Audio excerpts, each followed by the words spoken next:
Your email just got hacked. You have 10 minutes before the damage gets much worse. Here's exactly what to do. Don't close this video and start clicking around randomly. Follow this in order, because the sequence matters. Some of these steps lock the attacker out permanently, and some just slow them down. And doing them out of order can let them slip back in behind you while you're busy elsewhere. First, change your password, right now, from a device you trust, like your phone or a computer you know is clean. Make it long and completely unrelated to your old one, and resist the urge to reuse a password from another account just because you're moving fast. If your email provider offers it, use the sign out of all other sessions option during that same password change, not as a separate step afterward. Most major providers, Gmail, Outlook, Yahoo, bundle this into the password reset flow specifically because attackers often stay logged in on their own device even after you change the password, right up until you force every session closed. Next, and this is the step almost everyone forgets, check your forwarding rules.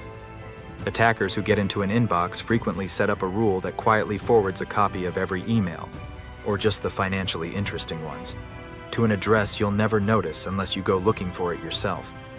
That forwarding rule lets them keep reading your mail long after you've locked them out of logging in directly, which means a password change alone doesn't actually end their access.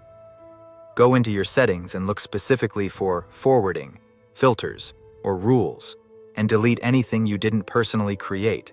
No exceptions, even if it looks harmless or vaguely official. While you're in settings, check your recovery email and recovery phone number too. Attackers frequently swap these to their own contact information first, specifically so they can lock you back out again, even after you've already changed the password and think you're safe. Alright, take a breath, because the urgent lockout steps are genuinely done. What's left now is figuring out how far this actually reached, and email is almost never the whole story. Here's the uncomfortable truth about email specifically. It's usually the master key to everything else you own online. Think about how many accounts, your bank, your Amazon, your social media, use a forgot password flow that sends a reset link straight to your inbox.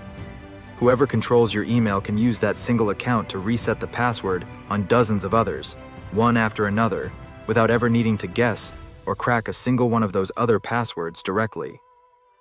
That's exactly why your email address is the highest value target for an attacker, often more valuable than the password to any one shopping account on its own. So go through this deliberately, not frantically. Make a short list of your most important accounts, banking, primary shopping, anywhere financial or medical, and check each one for suspicious activity or login alerts from the time frame you think the breach happened. You're not trying to audit everything today. You're triaging by what would actually hurt if it went wrong. For anything on that list, change the password there too, even if you see no obvious sign it was touched, because financial and medical accounts are exactly where quiet, undetected damage is the scariest outcome.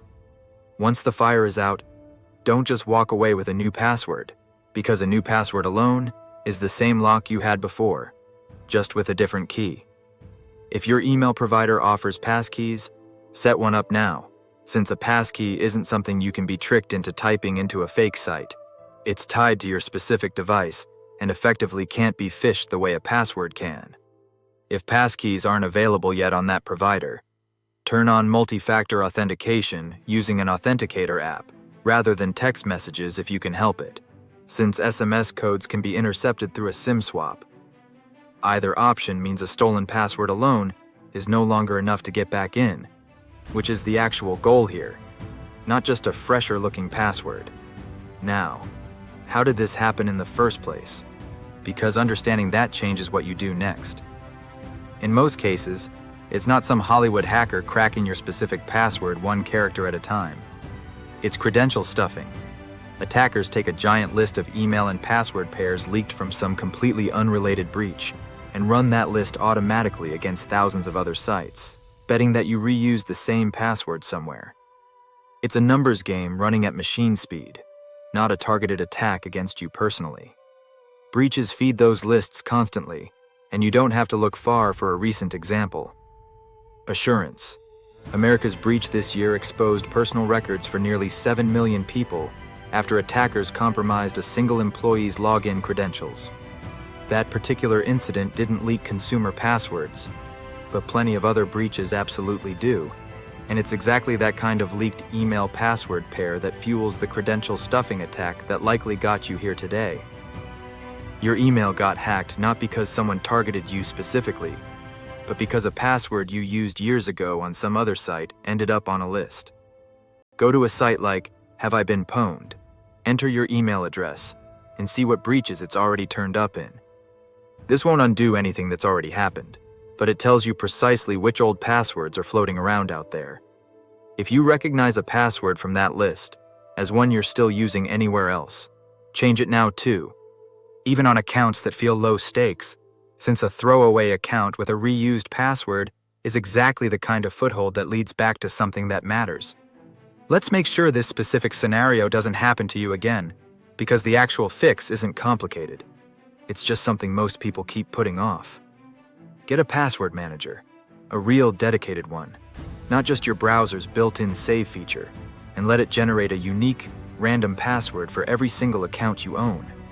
Unique passwords mean a breach at one company can never be reused against your accounts anywhere else, which is the single biggest thing that would have prevented today from happening in the first place. It's tedious to set up once and completely invisible after that. Turn on passkeys everywhere they're offered: banking apps, email, social media, since the list of sites supporting them keeps growing month over month. And each account you switch over is one less password sitting out there waiting to be phished or stuffed. Finally, set a recovery email that's completely separate from your primary one, ideally one you use for almost nothing else. This means a compromise of your main inbox can't be used to circle back through the recovery path and lock you out all over again.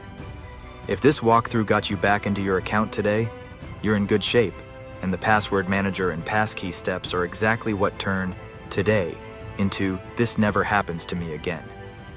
If you want a deeper dive on choosing MFA options, I've got a dedicated video on that linked below, since passkeys and authenticator apps aren't your only choices.